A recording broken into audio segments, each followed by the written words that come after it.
So today, we have the two most physically powerful heroes in the MCU going head to head. Captain Marvel versus Thor. Who wins? Let's find out. So, who's stronger?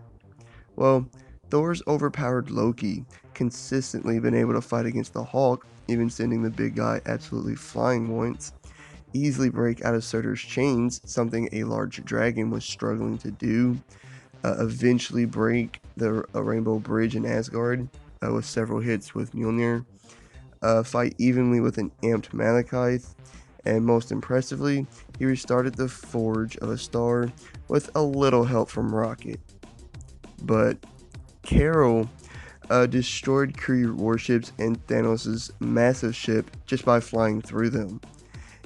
Easily stopped a giant ballistic missile dead in its tracks and then threw it back into space. Easily carried a spaceship from deep space all the way back to Earth. She physically restrained Farmer Thanos, staggered and hurt 2014 Thanos, and she even overpowered 2014 Thanos as well. Pause. She overpowered Thanos, the only hero to actually do that. Hulk couldn't, and yeah, Thor couldn't either. But there are some things we need to consider here. Firstly, she was using two hands while Thanos was only using one. And then when she started flying, it gave her more leverage over the Mad Titan. Meanwhile, during Thor's fight with Thanos at the beginning of that battle in Endgame, Thanos started beating the holy shit out of him. And then when he went to pierce Thor's chest with Stormbreaker, he had all the leverage he needed, plus his weight, and was pushing down on Thor. And Thor was still able to at least momentarily hold him back. And this wasn't Thor at his best. This was a Thor who hasn't worked out or been sober in 5 years. Definitely weakened at the time, and was still able to hold Stormbreaker back. So after all that, I think that is more impressive, so I think Thor is stronger than Captain Marvel. But what about durability? Well, Thor was unfazed after Loki stabbed him. He easily walked off a massive fall and hits from Hulk that sent him flying. He withstood being tortured by the Power Stone and remained conscious after a brutal assault from Thanos and Hulk. He survived the destruction of his spaceship, being in the epicenter of the Rainbow Bridge explosion just fine, in the epicenter of the destruction of Sokovia, and he survived the full blast of a neutron star for nearly a minute at point blank range, which is the greatest durability feat in the MCU other than possibly Hulk snapping. But even before tapping into her true power, Captain Marvel literally walked off a fall from orbit with no injury.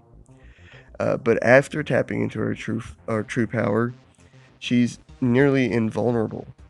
She was unfazed by the explosions of the spaceships she destroyed by flying through them. She was unfazed by a barrage of blaster fire from Thanos' massive spaceship. She was completely unfazed by a headbutt from Thanos, literally didn't even budge. And she was only knocked out by a full-on blast from the Power Stone. It took an Infinity Stone to actually hurt her and knock her out. And according to a deleted scene, she was back up just a few moments later, completely fine. So, I'm probably going to hear about this in the comments, but I think Captain Marvel takes the edge here. Now, listen, hear me out, calm down please, okay? Yes, Thor's feats are definitely more impressive. That's without a doubt. But the headbutt that Thanos delivered to Captain Marvel that she didn't even react to would have at least staggered Thor, based off his and Thanos' previous fights in Endgame and Infinity War. It would have at least staggered him. And it didn't stagger Captain Marvel at all. She has more raw durability. And with speed, I don't think we need to talk much about this. I mean, Captain Marvel is faster in terms of travel speed, but in terms of reaction and combat speed, they're basically equals. fighting at the same speed basically. So physicality is very close. Now we need to talk about their fighting skill. I think a lot of people get caught up in their overall power that they forget that both Captain Marvel and Thor are extremely skilled fighters. Carol was extensively trained in the Kree martial arts for years by Jan Rog. She easily took down several Skrulls at once, held her own very well against her mentor Jan Rog, showed skill in restraining Farmer Thanos, and showed a lot of skill during her brief fight with 2014 Thanos. But although I don't know if Thor is more skilled, but he's definitely got more experience. He's been fighting and training to be a warrior since practically birth, which means he has 1500 years of experience. He's an expert hand-to-hand combatant and melee fighter, especially with Mjolnir or Stormbreaker. He's fought in Lord knows how many wars, easily disposed of a small horde of frost giants, bested Loki twice, bested Iron Man, held his own with Hela and Thanos, and held his own with Hulk, who was the Grandmaster's champion and had 2 years of gladiator combat experience, and would have won if the Grandmaster didn't taser him. Even while depowered and basically just a human, he took out an entire base of S.H.I.E.L.D. agents single-handedly and only got hit one time. But moving on to their powers. Thor can project powerful lightning blasts with his hands and with Stormbreaker, cause lightning to strike all around him from the sky, amp his punches with lightning, fly at extreme speeds, fast enough to at least momentarily keep pace with a dragon, and he can manipulate weather and create things like tornadoes. He also has Stormbreaker. It's indestructible and was even able to split a blast from a 6-stone Infinity Gauntlet in half without taking any damage.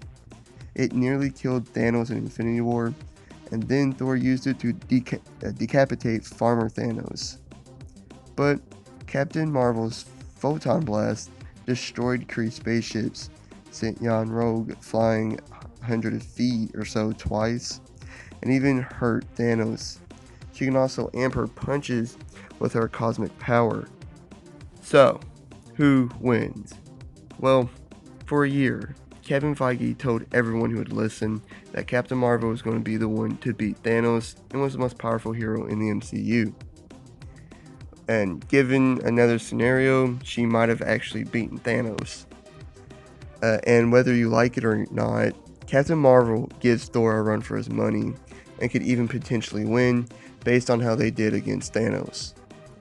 But at the end of the day, I'm siding with Thor on this one, especially because of Stormbreaker.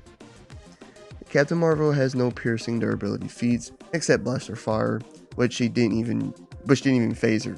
So I guess it's possible Stormbreaker wouldn't even be able to hurt her, but that is highly unlikely, seeing that it's an Asgardian magical weapon that was forged from a neutron star, and seeing how it did against Thanos. And seeing how Carol typically fights, she's definitely going to get hit by it several times, and one good hit will probably just decapitate her and end the fight right there. And that's how I see this fight playing out, basically. Thor wins at the end of the day. Like and subscribe if you did enjoy, leave a comment of what you think, and hit the notification bell to be notified of all my future videos and all that great stuff. I'll catch you on the next one. Peace.